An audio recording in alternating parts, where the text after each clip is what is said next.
And the next speaker is Dennis Thoney. Dennis has a PhD in marine science on fish physiology. He was a general curator of New York Aquarium. And he is today director of facilities operation and animal management in Vancouver Aquarium. He is a specialist in LSS, animal husbandry and engineering. And he come for the first time in EUAC to develop a collaboration with the European Aquarium in animal collecting. First, I'd like to thank the committee for allowing me to speak here. It was at the very last minute that I was able to get some funding and bring this talk over here because we're looking for some collaboration in regards to this important subject that we all should be concerned with, and that is where are we going to be getting our animals in the future.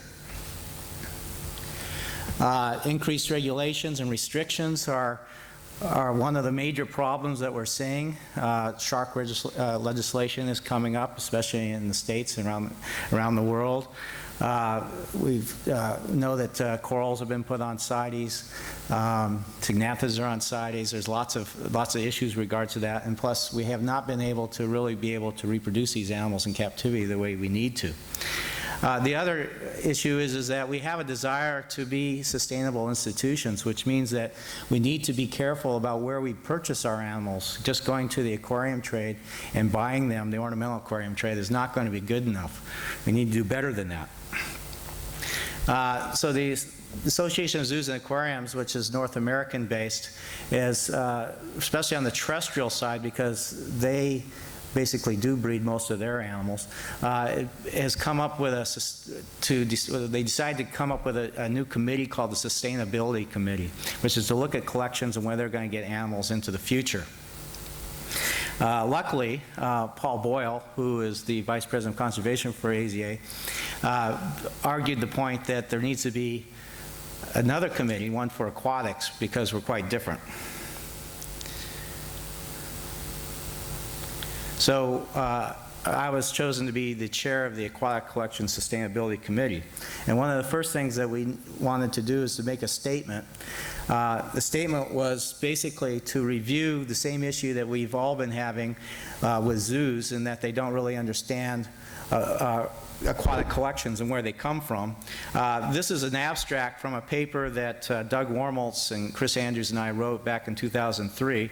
It was a commentary that we put into zoo biology on purpose because we were hoping that the zoo people would read it and understand that our collections are extremely diverse and that there's no way that we can breed all of these animals, and we will need to continue to collect them from the wild, but we need to do it in a sustainable way. This table, and I should say this talk is really based on North American collections at this point, but this table, which looks like you might be able to read that, kind of goes over various animals and where we get them. And I should also add that the Aquatic Sustainability Committee is only dealing with fishes and below. Amphibians and reptiles are being talked about with the terrestrial groups. If you look at the first 14 groups of animals here, the soft corals, tridacna, soft fishes, whale sharks. These first 14 basically are groups of animals that have some kind of restriction on them already from some kind of legal permitting process, either locally, internationally, or somehow, something like that. Then you go into looking at salmon, which have their own issues that I'll talk about in a minute, freshwater fishes, and on down. But to summarize that just a little bit here, table 1 again, the taxa, the first 14 taxa, are species that have been deemed to be depleted, threatened, or endangered by government or international authority. Most of these animals are easily available with appropriate permits, except for just a few, which if you are going to be able to collect them, you have to show either a research or conservation component to be able to get those animals. The salmon, of course, have their issues with disease, whirling disease, and various viruses. They also have genetic issues, so transporting those animals around, even within, for instance, Canada now, you have to have permits to do that. But the permits are pretty easy to get. They just want to know what you're doing, especially for a professional organization. North American fishes and vertebrates are usually available with state or U.S. permits or Canadian permits. I assume that Europe is probably the same way, so you are able to collect your local animals with permits for exhibition and education purposes. Now, most of the freshwater and marine ornamental fishes are readily available through the fish trade, but as noted in the abstract that I showed you earlier, most of the freshwater fishes are bred commercially, whereas the marine species are largely collected from the wild. And then, of course, the larger marine species are available from commercial collectors. So if you look at this table in general, most of the animals that we have, there's a few exceptions, of course, the ones that are listed CITES 1 are highly endangered. Most of the animals we can get access to with permits, but the problem is, as legal restrictions get stronger, it's going to be harder and harder to get these animals in the future. So where do we get these animals? You purchase them, you collect them, and you breed them. And the question is, we're probably going to have to do all three, because just in North America, there's already 3,000 species from 15 phyla. There's just no way that we can breed all of these animals. There's big problems in the ornamental fish trade, some of which we heard about yesterday. Overfishing, habitat destruction, release of chemicals and nutrients into the environment. And this is really something that I think a lot of people are overlooking, is the freshwater aquaculture trade and overseas and in the States and other places, where some of these companies are not all that sustainable in regards to what they're doing to the environment. We need to, even though they're bred in captivity, we need to go dig down a little bit further and make sure they're sustainable. And then, of course, the problem that we all know in regards to inadequate transport and holding of animals is a problem too. Now, the acquisition of aquatic animals through collection is or can be a viable solution. They have high fecundity. Most of the tropical marine fishes have a wide distribution. There's exceptions like the banggai that we were talking about yesterday. But a lot of these fishes, some of them occur all the way across the Pacific. Because of that, individual species are generally not endangered from collection. It's usually habitats when they're collected too heavily. Managed collection has the ability to support local sustainable fisheries if it's planned right and it's managed, and I think we need to be more involved in that. The acquisition of aquatic animals through breeding programs is a bit of an issue. Again, high taxonomy of diversity. There's just too many of them to try to breed them all. The variety of reproductive methods and larval stages make it difficult. We talked about, I'm glad to see that there's people working on all these species, but there's still a whole batch of pelagic spawns that have really small larvae that there's some nuts there we haven't cracked yet. There's ecological, behavioral, and physiological nutritional needs that we need to find out more about, as well as general husbandry. So in conclusion, there's a number of things that we need to do. We need to take actions, and we don't have all the solutions on how we're going to go about this yet. But we need to ensure that wild collection of fishes and invertebrates will occur into the future, where it sustainably is proven. And so within AZA, we need to rely on our government affairs department to help us make sure, and to lobby government to make sure that we're included in decisions in regards to legislation that comes out, so that we're still able to get permits to collect the animals that we need. Hopefully there's something like that through EUAC or something like that over here in Europe. We need to develop a certified list of sustainable fish collectors. All of us know of various companies that we use that we know are sustainable. I would propose that a couple that might be candidates for this might be Flying Sharks, Carnes Marine, Dynasty Marine, companies that we've all dealt with before, and we know that they are conservation-minded and they do a good job. But we need to develop a list, and we need to take the low-hanging fruit first. Of course, the companies that do their own collecting are the ones that are the easiest to try to track. Now, how we certify a list, or how we is unknown yet. We haven't sat down and tried to figure out how we do that. MAC. I know I've talked to several people here that thought MAC was defunct. It is not defunct. It's basically going through a reorganization. They have a new director. new board. I've been selected to be on the board to represent public aquariums, and I hope that they're going to be moving in the same direction that it originally started. So I have some hopes for it. It has a long ways to go, but one of the things I'd like to push for MAC is that they also look for low-hanging fruit. They need to look at the chains that they can actually certify right now and start getting certified fishes into the market, because if they don't get the public in back of this thing, or if public aquariums can't buy them, they're not going to be successful. We also need to support in situ sustainability efforts, and a lot of us do support Project Piava. But even the cardinal fish, which couldn't be raised in captivity for a long time, is now being raised in the ornamental fish trade. And it's my feeling that it's more beneficial to actually buy the fish from the wild than it is from the breeding efforts, because of the fact that it supports those communities down there in a sustainable way. Well, here's another idea. About 10 years ago or so, Bill Conway, who was the president of the WCS, basically came up with the idea of extractive reserves. He was talking about for terrestrial animals, where you'd have a reserve that you would create and operated by zoos and aquariums, where you could actually go down and collect animals for zoos and aquariums to make sure that you had founder species for your breeding programs. This could be done if we think about it. It takes some effort, but to get an island or something like that where we get some rich donor or an NGO or something to support something like this. But we need to be looking at all of the ideas. It doesn't matter how far out they are, because things are going to be changing in the next 10, 20 years. And then we need to purchase captive reared fishes and vertebrates whenever we can. But cultural operations need to be evaluated. And again, this has a lot to do with what I mentioned in regards to freshwater fishes. We need to continue and expand our ability to rear fishes, and we need support from our institutions. Most of our aquariums are raising these fishes on a shoestring. It's opportunistic.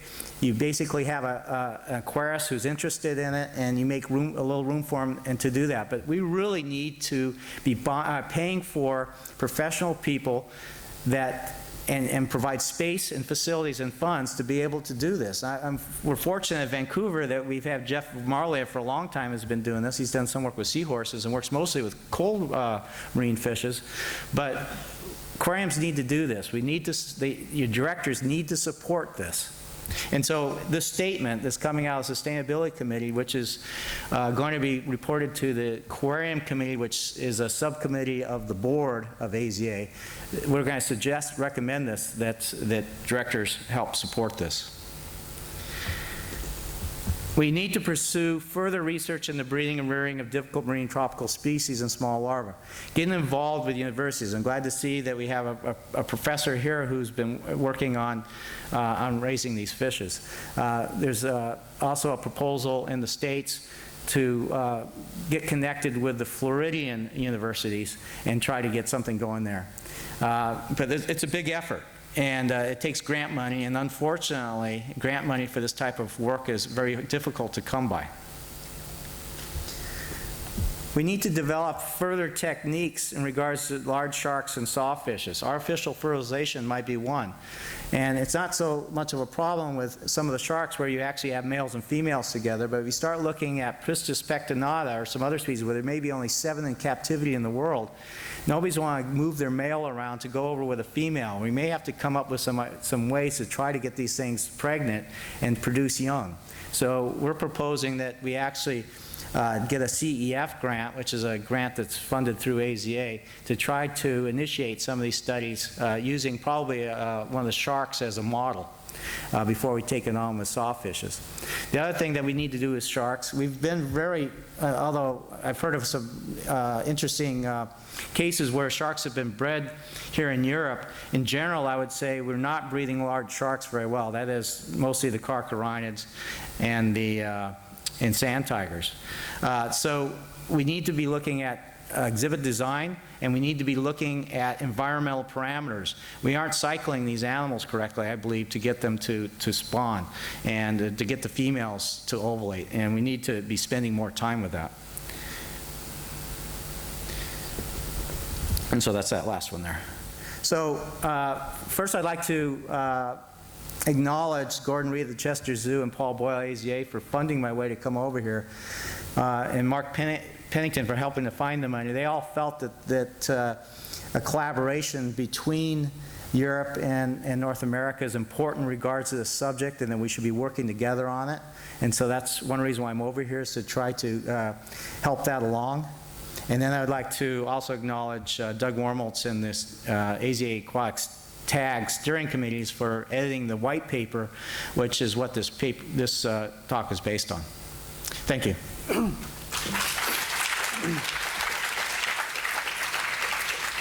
Thank you, Dennis. I totally agree with what you say. Does somebody have a question or remarks? Yes, Paul? Yes, it's again me. And I completely agree with what Dennis has told. It's indeed very urgent that decisions are taken. But in my experience, I have been member of the Belgian delegation to CITES for 10 conferences already.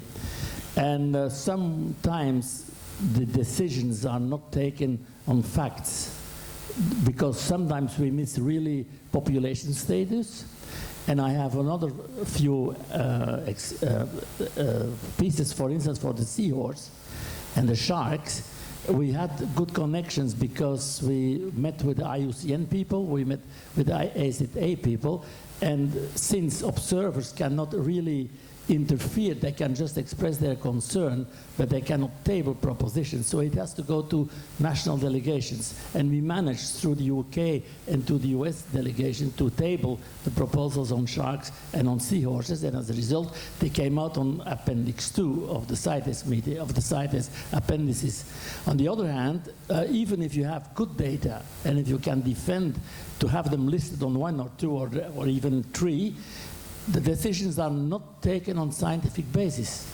They are taken on political issues. And they say, yes, we can take the decision, but then we endanger the fisheries in Japan, or we endanger the fisheries over there. So this is also an economical background. And then several times too, FAO intervenes. And they say, yes, this is not a CITES manner. It's an FAO manner. Food and Administration Organization, and they say, yes, you don't have to deal with these problems. We will check whether sharks are endangered here, because we know the data of entering the number of sharks or fisheries and so on. So please, this is not a CITES matter. And that's sometimes the reason why proposals are just forgotten or just out of the table.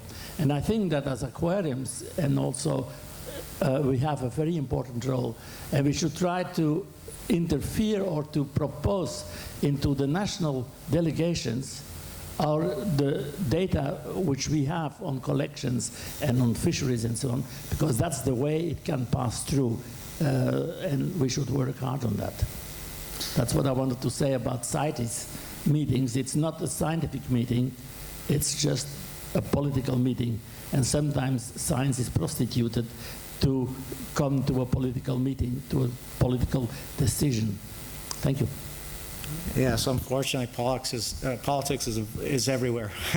But yeah, and we do need to support the science behind conservation, because there are species, of course, that we should be supporting in regards to getting listed and that. At the same time, we need, if we want to use those animals for conservation efforts, we also need to make sure that they're still available to us. Any other questions? Yes, Heather?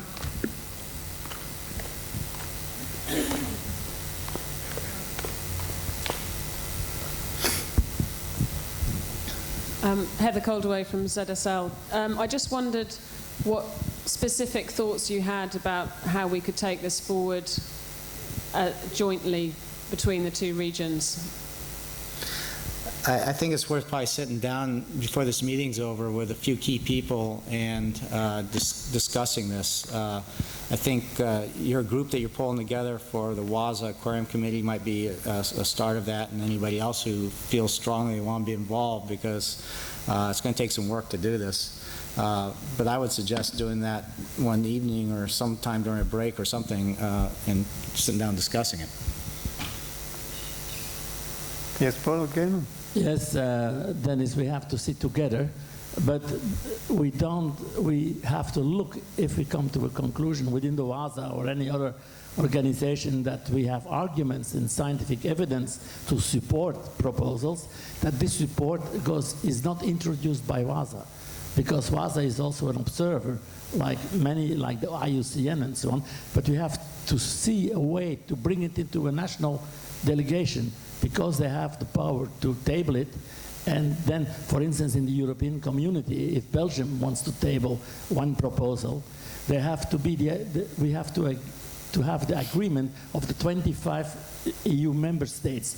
If there is no consensus on the proposal, then it's taken off, because first of all we need to have a European consensus, then we can table it through one of the delegations of Europe, not by the European Union, because the European is not a part to CITES, it's also an observer. It's only the states that can table a proposal. And then, of course, you have the whole processes. But you have to see that it gets into a national delegation to be really accessed at the general meeting, at the COP meetings. Yeah, I'm not referring to looking at legislation. I'm referring to talking about all these different things and how we're going to move forward, such as certification lists and trying to promote our directors to support breeding more, and getting involved in universities more, and trying to come up with an action plan to try to address these conclusions that we've come up with in regards to, at least from AZA. That's the thing I think we need to discuss more. Now, as far as the first item in my conclusion had to do with government affairs, and in the U.S. what we'll be doing in Canada is that we'll be basically if there's something that we want to support or not support in regards to CITES and legislation, then we take that to a government affairs, which then AZA as a group then goes and deals with that. But that's not what I'm discussing basically with having a committee here. I think we need to get together on all these other things, which are much more that we can, much smaller things that we can actually get a grasp on, and then we have to deal with soon because of the problems in being able to get animals. That's all? Yeah. Thank you, Dennis. Okay.